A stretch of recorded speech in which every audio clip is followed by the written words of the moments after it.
Okay, so basically what we're going to do is we're going to talk about how to do inventory, getting it in and out of the system. And basically, once again, using the map. The reason I use the map, this is very important, it kind of lays it out in a visual display as far as how things happen and how things work. I'm going to pull my handy-dandy little marker out, and we're going to just talk really quick about getting parts and inventory in. Parts and inventory has a number of pieces. So inventory tracking comes from a bunch of different pieces. If we're eventually trying to hit our stuff right here into this general inventory pool, it's right in the middle of the whole system. And so we have to bring it in, and then we have to bring it back out. So to bring it in, here's kind of the pattern. Usually starts with a vendor, a PO, and then back and forth right here. This will loop again and again and again and again depending on how many items we have. There are ways of getting inventory in through stock units, but we're going to skip that right now. Okay, we're just going to deal with inventory. Then in order to get them out, we actually use all of these pieces right here are outgoing, including the shopping cart. And eventually they end up here at the customer. So we're going to kind of talk about the process of getting them in right here through the vendor, through the POs, and through the items. What I'm going to do is I'm going to actually just do a small little demonstration, and then we will kind of go from that point. Just going to clear my drawings really quick, and we're going to actually start at this level. So we just had lunch, and so we're going to kind of deal with some food right here just because it's kind of fun. So as a vendor, to set this scenario, what's going to happen is I'm going to pretend that I am a store that actually sells candy, okay? And we're going to actually go to Sam's Club or wherever, and we're going to end up buying a bunch of items so that we can put some candy on our rack so we can sell it. Now, one thing that's kind of interesting is as soon as you start dealing with inventory items, you have to make a couple decisions. Are you going to do vendor specific? Are you going to do homogeneous, which is just like general? Or are you doing like custom items where it's like services or unlimited?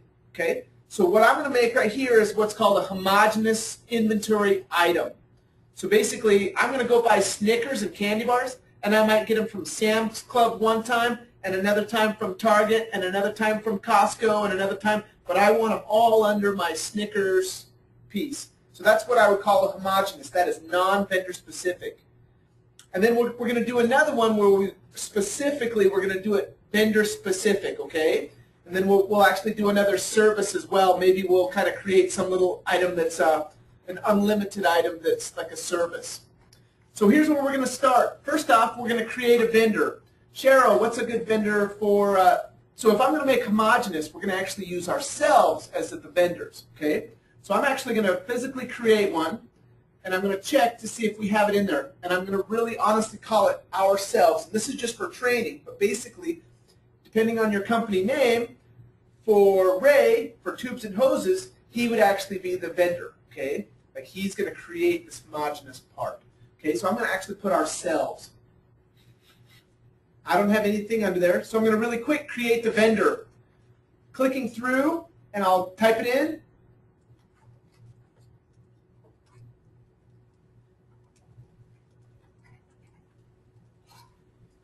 And we'll put in a fictitious address.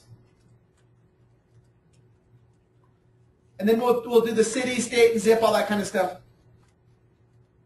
So right here, you'll notice I didn't use my mouse. When I was here and I hit my tab key to go to this next one, if you actually type in one letter of the state, it would do it. So if I wanted Colorado, I could go C, which brought up California. If I go C one more time, it jumps right to Colorado. So I'm going to go U for Utah. That's how I got there so quick without clicking.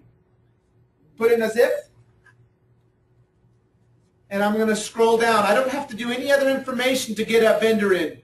If you're really being serious, there are a ton of extra places that can help you out. Now that we have a vendor, I'm going to create a PO for him. Create a PO for ourselves, which is technically going to be your own company name. Often you will do a received PO. Now, my naming convention might be different than what you're used to. This is actually a setting. I'm actually going to jump away right here really quick just so you can see how it's named, okay?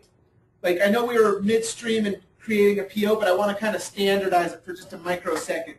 I'm going to click Home and go to Settings. And then I'm going to come in here to the thing called Corp-Wide Settings. I'm going to scroll down until I get to the PO section. There's actually a portion that allows you to name your POs what you want to name them. And I know I'm scrolling through a bunch of different things here. Here we go. So basically, this right here, my received order, it most likely will be called a basic live. So that's vendor specific, and that's the one we're going to be using. But just so you can normally see that word, you can technically name it whatever you want. But I'm going to submit that so that you can see this. Boom.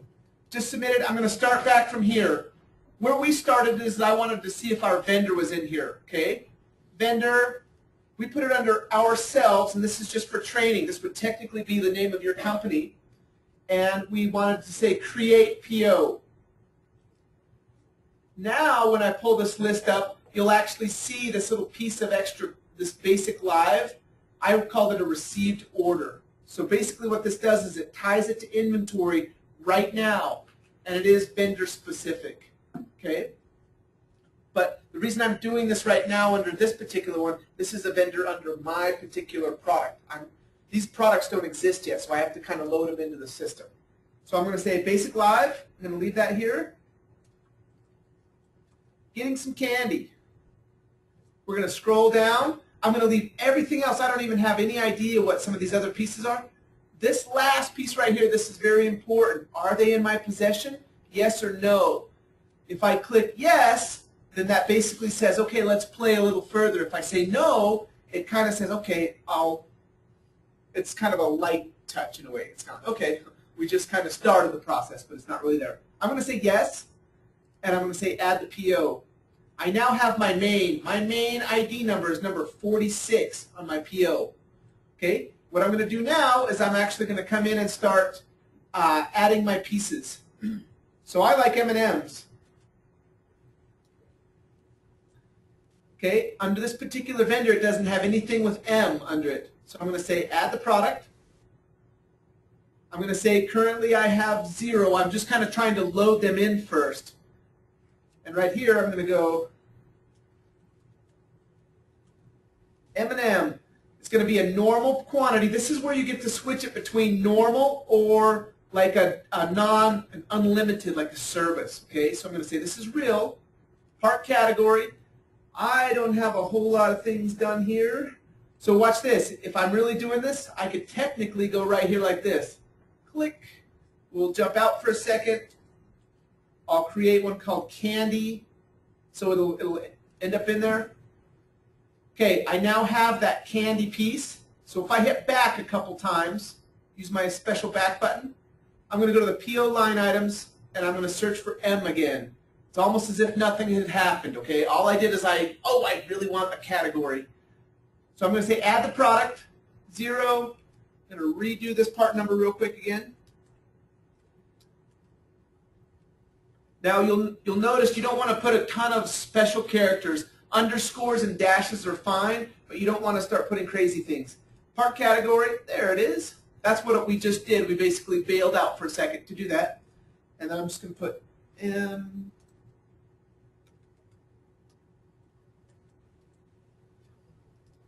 Okay, and then basically eventually you'll need to know a cost. And right now, because we're faking it, we're pulling it out of the air. So I'm just going to kind of put that it's a 50-cent cost, and we want to sell these things for 87 cents a piece. No, why you didn't put a dot first? So why doesn't it know it's? You know what? It doesn't. That would actually think $50. Yeah, thank you. Okay, I was just. Good call. Very good call. So 50 cents. Thank you very much. And I'm going to actually sell this for 87 cents. Okay. So basically, I'm going to say sale price only. So basically, it's not a huge deal, but it figures out my percentages right here, okay? Kind of helps me do some math. And as I change things, if I actually wanted to charge $1 for this thing, as I move out of that field, it updates these little quick calculator deals. So I'm going to go back and do the, we did 87 cents, right? Anyway, this is just mostly for my employees or whatever. They wanted to buy a candy bar. It's going to be each. We're going to have it taxable. I don't have any specific bin numbers or barcode things. Or maybe I do want to do something like this. Maybe that's my barcode number, and then I say add the product. Well, what this did is I now am still on PO 46, and I have my first line item. Now that M&M is in there, it's very easy to add it again, but I had to take a little side trip out in order to get that. So, watch this. If I were to type M again, okay, all of a sudden it gives me a different thing. Instead of prompting me to add it, it's like, hey, which one are you looking for? So then it would be very easy to basically say, hey, add it as a basic line item, and how many did you get? I got this many. It already knows price, its cost, etc., and you'd go click, add it. Once it's in there the first time, we just kind of were loading the system. Then it's in there, and you can use it again and again and again and again, if that makes sense. I'm going to go ahead and just kill that guy. And I was just doing that for demonstration purposes. So right now we have 50 cents, we have 0 quantity, and we loaded an M&M. So I'm going to load in Snickers. Okay, I don't have anything that even remotely matched that, so I'm going to say add the product. I'm going to kind of pop through this one a little faster. Snickers. This is under candy. Now this description field actually allows it to go a lot longer. You know, whatever you wanted to do, if you wanted to go longer, that's not a problem. We're going to come down and we're going to say it's the same thing. It's 50 cents. And the sale price is still going to be for 87 cents. I'm going to say click it, make it stick, taxable, not worried about anything else. If I wanted to add a barcode number, I could. There also is this cool little feature that's called auto. It actually can create one for you if you wanted. You could skip this whole thing. If you click add product, this particular product, it's now part of my PO. But if I were to click on this little barcode generator right here, it actually created its own little barcode for that particular piece because it's auto. That 225406, that's actually its ID number. So if I wanted to I know we're kind of jumping out for just a second, but watch this. If I click on product and I typed in that same number, 225406, and I hit search, Snickers, like it basically can grab it. Like that's its physical ID number. So anyway, I'm going to go back to the PO real quick. Jumping back to the PO line items. So I now have one PO vendor has 2 items in it, and currently it's at 0 cost, so it's almost like a setup PO in a way. However, if I was really to do this, it would be very easy. Once the items exist, then it's able to skip some steps. So let's do real quick, just for fun, I'm going to go to the PO homepage, and there's our vendor, ourselves, number 46, a $0 amount, but underneath it, we have 2 line items, Snickers and M&Ms. Now currently I have 0 quantities in there. So what happens is you start actually packing information into it. I'd like you to think of like a tube is how I like to explain it, like how you stick things into a can. Your POs are your incoming values and your external values are on your invoice side. Because this has a 0 quantity, if I start selling it, it'll actually go negative. But if I say, hey, I really do have 25 of these, then I can start selling them. Okay? I just kind of loaded these in as a homogeneous product, and now I can kind of, that's very basic. It's non-vendor specific. So if right here, I technically pulled it in under ourselves right here, but if I wanted to later on, and I wanted to actually pay somebody, like, we're kind of faking this, and so it doesn't really make 100% sense as far as like what you're doing. But like, I'm trying to figure out where to take you from here. Okay, so basically, we'll review real quick, and then maybe it'll tell us where we need to go. We started with the vendor. We created ourselves. We then created a PO. Ours happened to be number 46. We then checked to see if there was any inventory items, and there weren't. And so we did this. Check, nope. Okay, add it, come back.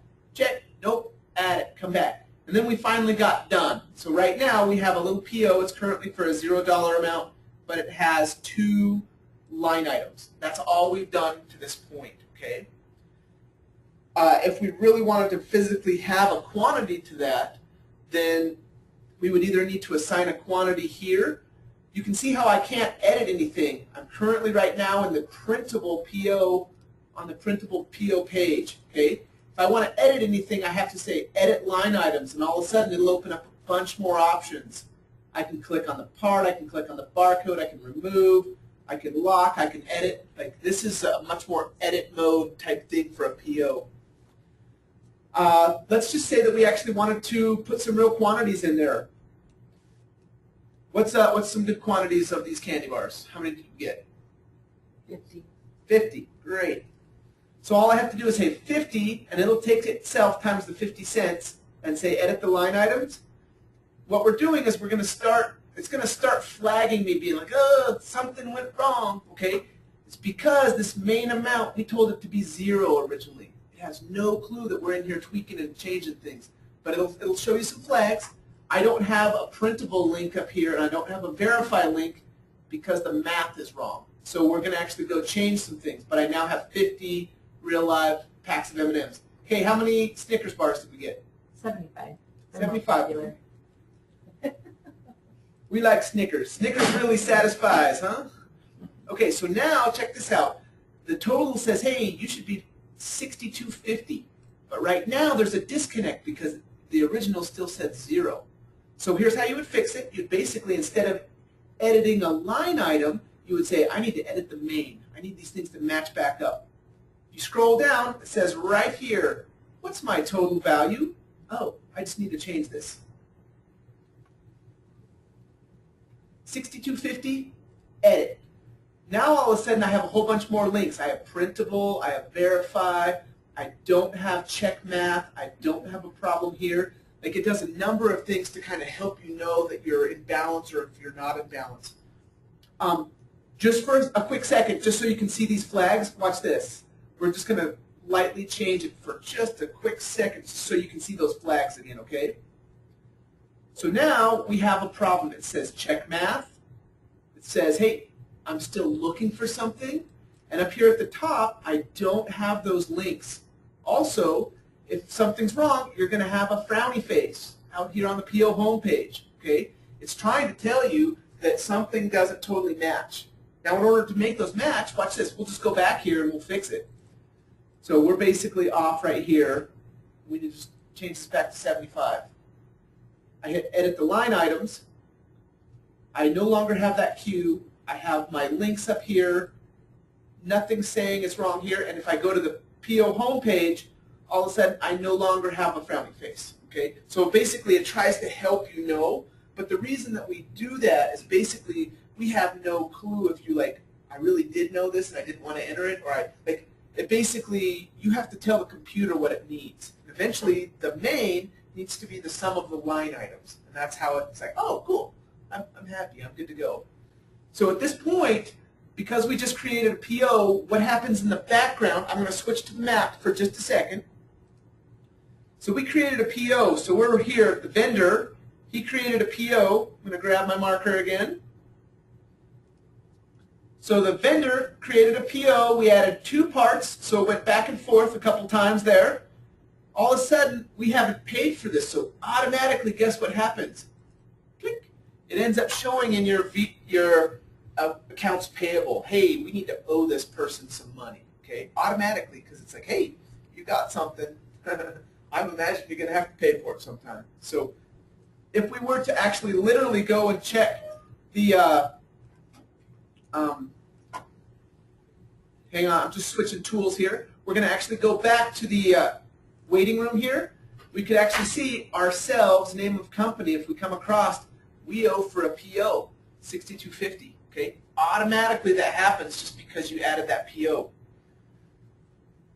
To do a new one, let's say that we're going to just leave that one alone. We're not even going to pay for it right now. let's do a brand new one. So we're going to go home, and let's say that I already knew that I was going to do a PO. I could go PO new. There's multiple ways to do this, or I could go to the vendor and just key it in and go from there. I'm going to say PO new, and it says, hey, who's your vendor? And we did it to ourselves. And then we'd say create the PO.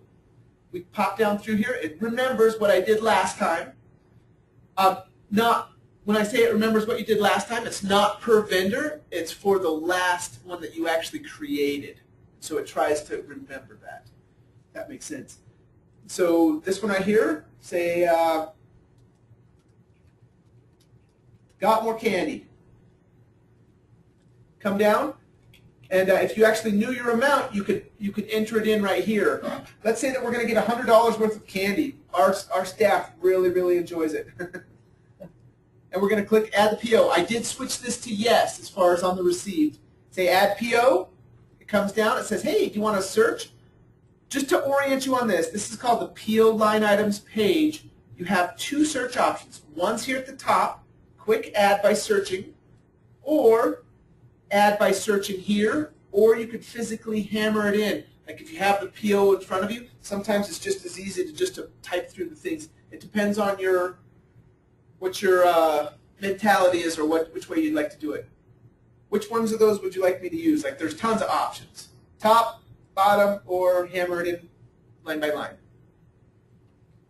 We didn't do line by line last time, did we? Okay. Let's So do line by line. Line by line? No problem. So basically you have the choices here. If I wanted to do this, all I'd have to do is, okay, boom, hit. I'll just show you and then I'll come right back, okay, just to show you the difference. So this is searching, and it says, oh, were you looking for Snickers? And you're like, oh yeah. Add as basic line item, and it's a simple form, okay? So this simple form that you're seeing right here, it's going to be virtually the same thing we're going to do in just a second, okay? That's how you do it by searching. We're just going to kind of walk backwards just a little bit. So instead of doing that, I'm going to come down here. How many did we get? Let's say we got 50 more Snickers, okay? The cost was still 50 cents. And the part number was, you have to actually enter the physical part number, otherwise it doesn't know. And then you come down here, and you can put any sort of, like the main description would have actually said Snickers, but I just put bars because it's kind of unrelated. And I can say add the item.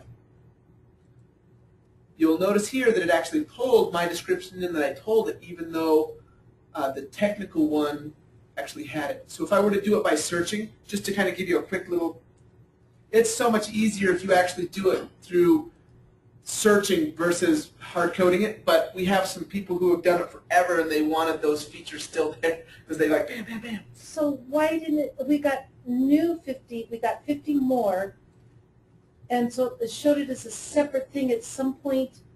Is it just going to show up like the 100 up here and the 50 up here? Is it ever going to add them together, or is it always going to keep them as a separate line item? Well, okay, it totally depends on what's going on, and that's a great question. And so basically, I've added it twice here, okay?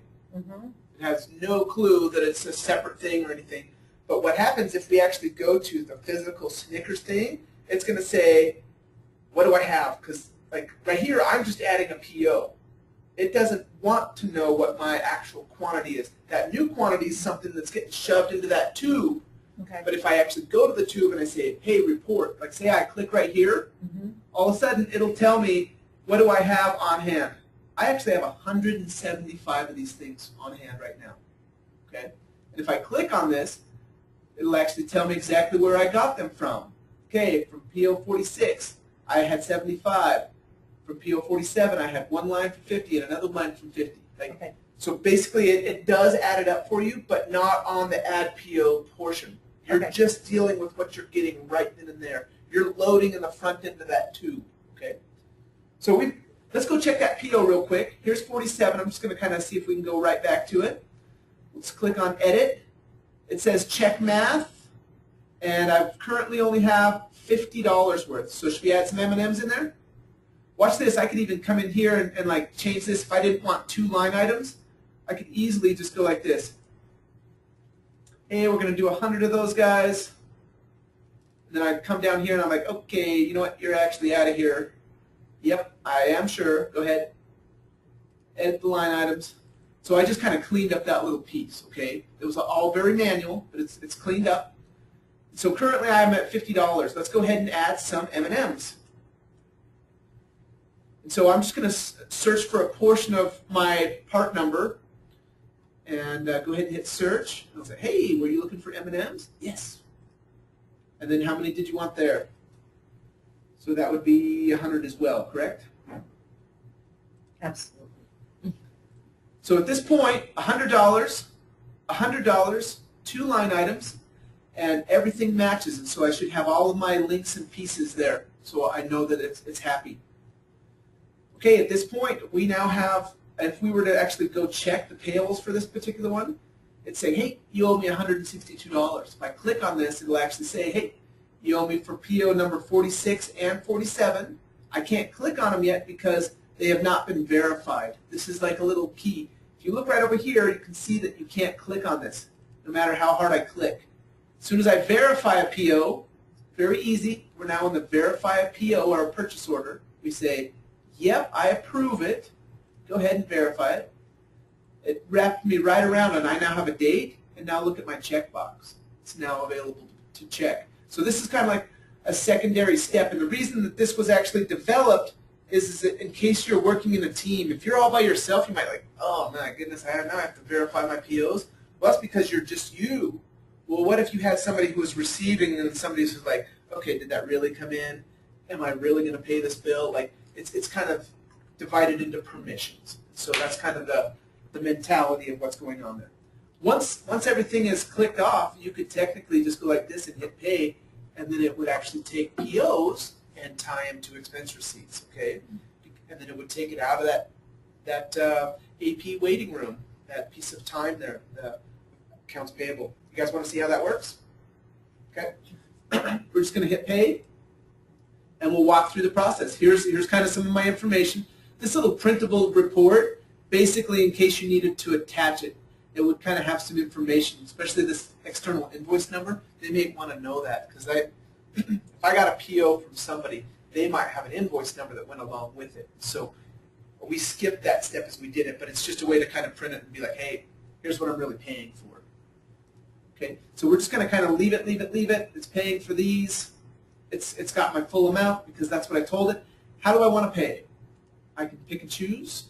I can transfer. I can do whatever. I'm going to actually say check. And I'll select my bank and select my check number. I can come down and then I can categorize it. How am I actually paying for this? And this is actually going to go into my inventory. And you'll notice that it's a balance sheet inventory. And not to be super technical, but when you're paying for a PO, technically all those items already show up on your balance sheet because it's like, what's your inventory? Oh, I'm over here. This is just kind of paying for that. So you don't want to double book it and actually charge it to different things, unless depending on how you're actually running your accounts. But I would put it under a balance sheet item and call it inventory and say create the receipt. So at this point, expense receipt number 32, what we did is we pulled it out of High Country Bank for $162, but this is kind of important. It's now assigned and attached to a number of different POs. So if I actually went to one of these POs, say I went to number 46, right here there's a little thing that says payments, and it says, hey, I've got one payment. So PO number 46, how did it get paid off? Oh, it actually got paid off by expense receipt number 32. Okay, so like everything starts getting intertwined and tied together, which is awesome. And it basically gives you your whole report of like what happened and how are these things going on.